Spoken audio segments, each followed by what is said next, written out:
Halo, halo, apa kabar? Kembali lagi berjumpa dengan saya Hersman Menarif dan Bung Rocky Gerung.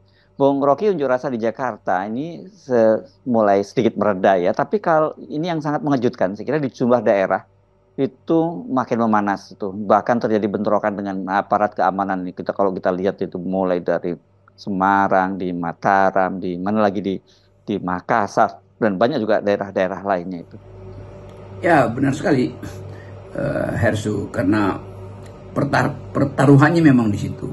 Apakah demo yang penuh kekerasan karena aparat tidak mempedulikan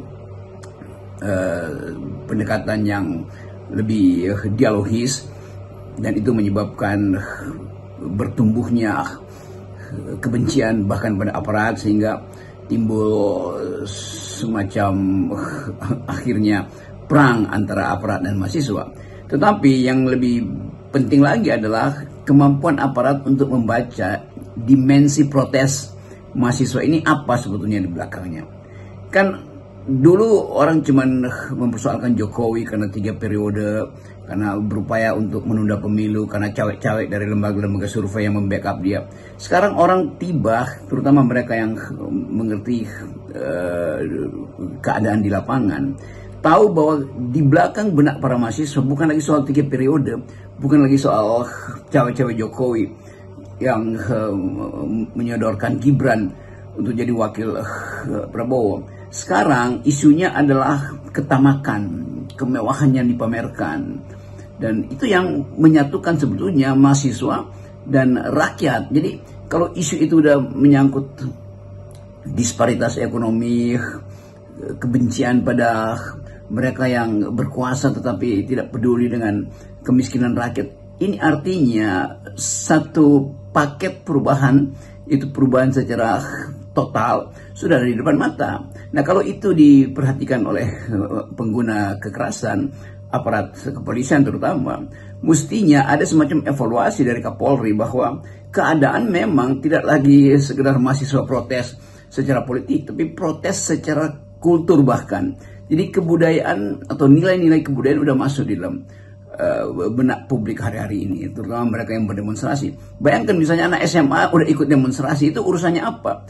Kendati mereka tahu bahwa mereka bukan mahasiswa, tapi mereka terikat pada ide yang sama, bahwa ini keterlaluan nih rejim Mulyono. Bagi mereka sekarang mereka sebut rejim Mulyono, karena pamer sana sini, sementara kesulitan ekonomi rakyat, mak-mak mereka mungkin nggak bisa kasih uang jajan yang berlebihan lagi. Jadi udah terjadi semacam kesepakatan moral untuk menghentikan rejim ini. Itu saya kira point of view. Kalau kita amati kan sejak beberapa hari yang lalu, ini eh, tuntutan para pengunjuk rasa ini kan sudah berubah ya. Ini sudah menjadi targetnya adalah keluarga Jokowi. Ini dan Jokowi sendiri agar dilengsarkan. Dan tadi Anda menggunakan sebutan rezim Mulyono yang sekarang ini memang banyak digunakan oleh netizen, dan ini tidak ada yang netizen bahkan juga segan-segan lagi ketika misalnya Pak Jokowi berkunjung ke Grand Indonesia ya, biasakan Pak Jokowi sering berkunjung ke mal-mal seperti itu, ada yang meneriakkan nama Mulyono gitu. Mulyono. Apakah Pak Jokowi masih punya kemampuan untuk menghadang semua itu? Memang harus dijawab, apa yang akan jadi kekuatan Jokowi lagi untuk menghentikan proses pemaksulan dia secara sosial. Saya sebutnya pemaksulan secara sosial atau pemaksulan secara moral tuh. Karena keluarga Jokowi sudah dianggap tidak bermoral dari segi etika politik, dari segi etika sosial, dari segi etika kemanusiaan. Kan bagi Jokowi, apa peralatan yang masih dia punya untuk mempertahankan kekuasaannya kalau moralnya udah jatuh? Olok-olok Mulyono itu betul-betul sesuatu yang sudah tiba pada sensasi tertinggi dari rakyat yang melihat, oh begini toh yang disebut sebagai Raja Jawa itu. Jadi semua hal yang tadinya bisa kita prediksi bahwa akan terjadi semacam kesulitan politik dari Pak Prabowo untuk mendalilkan kembali apa alasannya untuk mempertahankan Pak Jokowi. Tentu Pak Prabowo sebagai presiden terpilih akan pakai etika tuh, atau prinsip bahwa jangan ada gangguan selama proses transisi ini. Memang itu normatifnya, tetapi realitasnya udah berubah tuh. Pak Prabowo tentu masih menginginkan supaya Pak Jokowi itu lengser dengan cara yang sempurna, karena toh tinggal 30 atau 40 hari ke depan. Tetapi masyarakat di bawah sudah menemukan satu molekul atau satu kristal yang sangat jernih untuk menyatakan, ya sekarang aja dilengserkan. Karena tidak mungkin seseorang yang punya kapasitas yang kurang harus diminta untuk meneruskan kebijakannya sampai 30 hari ke depan, itu 20 Oktober.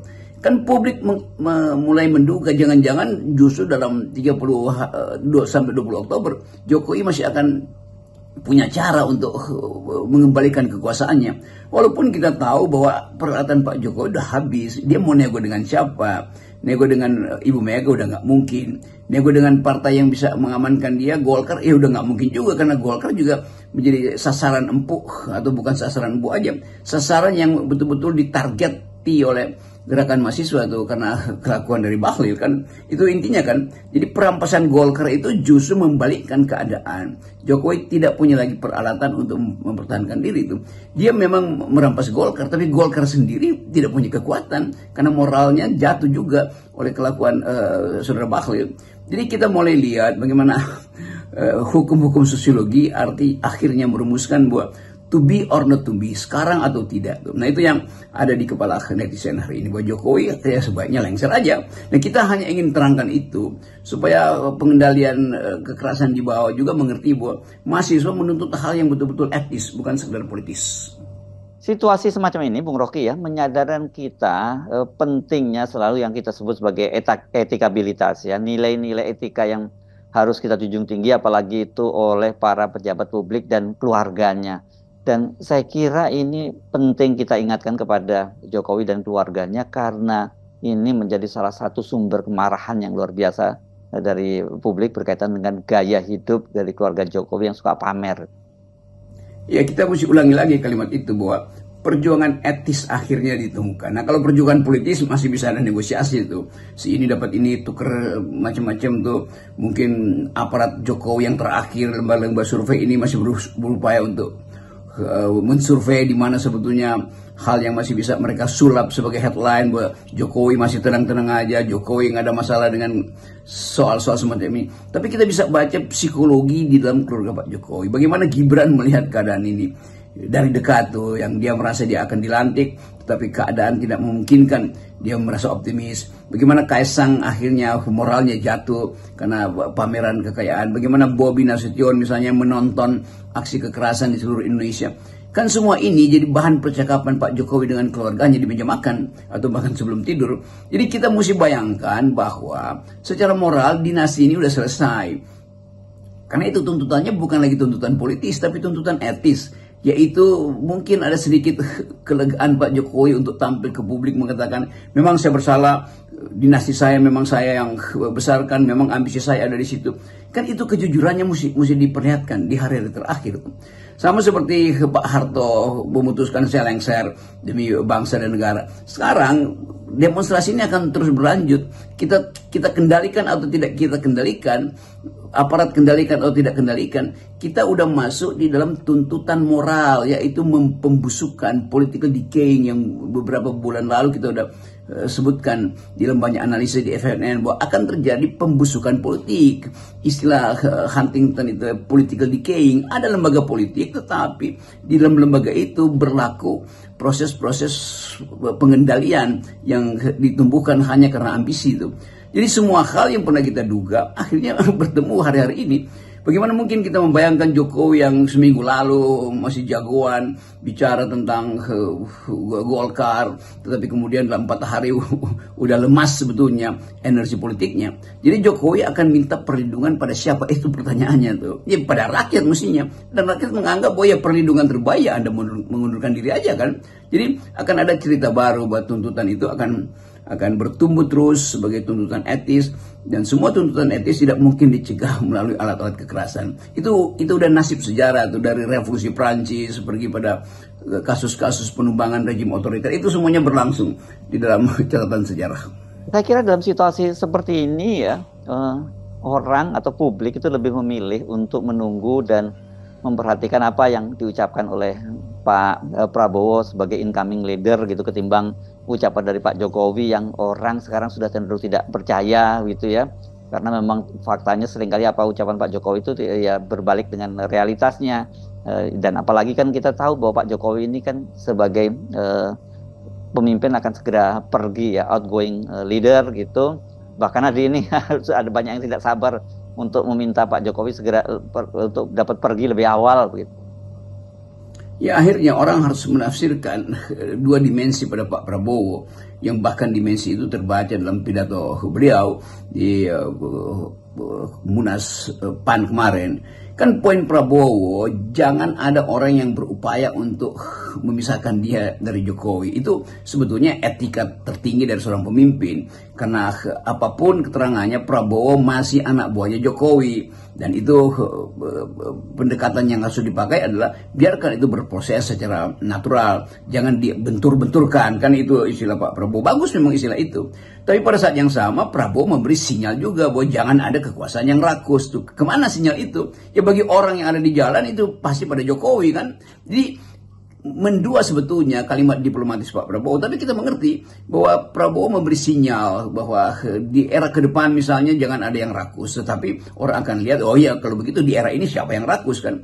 Jadi semua sifat linguistik di dalam pidato-pidato para politisi bisa kita bongkar asal-usul idenya kan. Genealogi dari konsep Pak Prabowo di Munas PAN itu mendua bahwa ada keinginan untuk mempertahankan kimia antara Pak Prabowo dan Jokowi, dan karena itu Pak Prabowo menegur mereka yang ingin memisahkan Jokowi dan Prabowo. Itu betul secara etika politik real hari ini.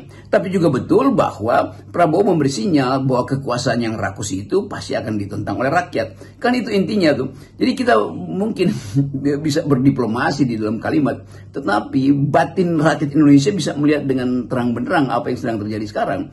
Apakah yang sekarang betul-betul kesetaraan, keadilan, atau betul-betul pengurasan dan perampokan hak-hak rakyat. Jadi semua hal itu yang mungkin akan disidang oleh panggung sejarah. Tapi buat kita hari ini tidak ada lagi semacam potensi Jokowi untuk bernegosiasi dengan sejarah. Karena sejarah sudah merumuskan bahwa Jokowi memang harus lengser. Kan itu intinya. Bagaimana mempertahankan kekuasaan Jokowi sampai 20 Oktober itu bisa dengan cara kekerasan. Tetapi kekerasan akan menimbulkan efek buruk pada demokrasi. Demikian juga masyarakat internasional akan menunggu bagaimana Indonesia menyelesaikan krisis politik dan krisis etika politik hari ini. Nah, satu cara adalah minta aja Pak Jokowi untuk kasih pidato dan lakukan itu sebagai upaya untuk menenangkan keadaan. Tetapi menenangkan itu harus berujung pada permintaan etis, itu Jokowi harus menyembuhkan lukanya sendiri dengan cara mengundurkan diri. Saya hanya membaca itu sebagai tuntutan, bukan sebagai upaya untuk memaksa beliau. Atau Pak Jokowi masih punya banyak peralatan, sprindik sana, sprindik sini, tapi kelihatannya nggak akan efektif lagi soal itu. Bung Rocky, kalau kita lihat eskalasi ya, unjuk rasa atau demonstrasi di berbagai daerah ini yang makin meningkat, bahkan mengeras gitu, saya pikir sangat penting bagi kita untuk mengingatkan aparat di lapangan untuk mengendurkan tekanan lah ya, apalagi kemudian merespon unjuk rasa ini dengan respon yang lebih keras lagi dan lebih keras lagi gitu. Oke, sambil kita meminta aparat keamanan di lapangan SOP. Dan yang dipamerkan kemarin itu kan dilihat oleh seluruh dunia bahwa masyarakat sipil yang dianiaya, kekerasan betul-betul masif di banyak kota. Orang akan berpikir apakah ini reaksi dari aparat yang udah mengalami kelelahan psikologis di lapangan, atau ada perintah untuk menimbulkan ketegangan yang melebihi batas. Jadi sebetulnya dugaan-dugaan awal kita bahwa akan ada proses di mana Pak Jokowi akan menonton sendiri akibat dari cewek-cewek dia selama 10 tahun ini atau 5 tahun terakhir lah. Jadi Jokowi saksikan sendiri bagaimana kemarahan rakyat dan bagaimana rakyat dibenturkan dengan aparat kan. Bagaimana mungkin ada gas air mata itu yang datang dari pajak rakyat dipakai justru untuk menghalau rakyat kan. Jadi kemampuan kita untuk membaca politik pada akhirnya dihasilkan melalui peristiwa-peristiwa kemarin itu. Gerakan mahasiswa tidak mungkin dilemahkan gerakan mahasiswa karena mereka datang dengan kejujuran. Guru-guru besar yang tadinya mendukung Jokowi juga akhirnya sadar. Mungkin juga para buster juga udah mulai cari cara untuk kabur supaya nggak terlibat di dalam penghukuman nanti. Tapi sebaiknya datang aja ke publik mengatakan kami salah mendukung Jokowi, kami keliru membela beliau. Semua survei yang kami buat itu sebetulnya disewa untuk sekedar mempromosikan beliau. Pengakuan itu yang kita perlukan hari-hari ini demi kejujuran, dan kejujuran itu yang akan dihasilkan kembali setiap kali kita berupaya untuk menutupi kebohongan. Oke, terima kasih Bung Rocky. Salam akal sehat. Ya, salam 0%. Salam 0%.